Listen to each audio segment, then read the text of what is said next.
जय भीम. परमपूज्य क्रांतीसूर्य भारतरत्न डॉक्टर बाबासाहेब आंबेडकर यांच्याविषयी कृतज्ञता व्यक्त करण्याचे अनेक मार्ग आहेत. त्यापैकी मी एक मार्ग स्वीकारला आहे, तो म्हणजे त्यांच्याविषयीची एक कविता मी वाचून दाखवणार आहे. विद्रोह, वेदना, नकार, बंड आणि क्रांत्याची सळसळणारी कालदर्शक कॅलेंडर लवकरच बदलतात असं सांगतो इतिहास.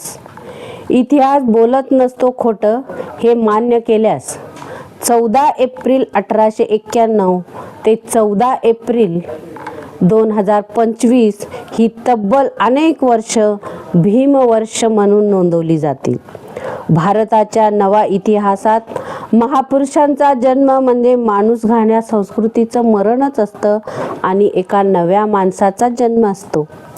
14 एप्रिल 1891 नंतर काय काय मरण पावलं या देशामध्ये? अस्पृश्याच्या पोटी अस्पृश्यच जन्माला येणार असं भाकीत करणारी सटवी गेली मरून. गर्भाशयाच्या पिशव्याऐवजी दगड धोंड्यात मांडी दंड्यात माणूस जन्माला येतो असं सांगणारी मनुस्मृती गेली जळून. माणसांना लोखंडाचे मंदिराचे दरवाजे गेले हादरून. मी म्हणणारे देव महादेव अडकले भीमाच्या एक्सरे मशीनात. जातीचं जीवन जगणाऱ्या माणसाच्या मनावरच्या विषमतेची आवरणं पडू लागली गळून. माणूस मोठा की जात, माणूस मोठा की धर्म, माणूस मोठा का देव, माणूस मोठा का परंपरा, माणूस मोठा की आत्मा, असे सारेच प्रश्न आले ऐरणीवर.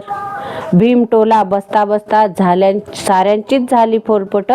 खरंच एवढं सारं काही करू शकतो एक महापुरुष? नव्या माणसाला जन्म घालू शकतो आणि गुलामीला फेकून देऊ शकतो अरबी समुद्रात.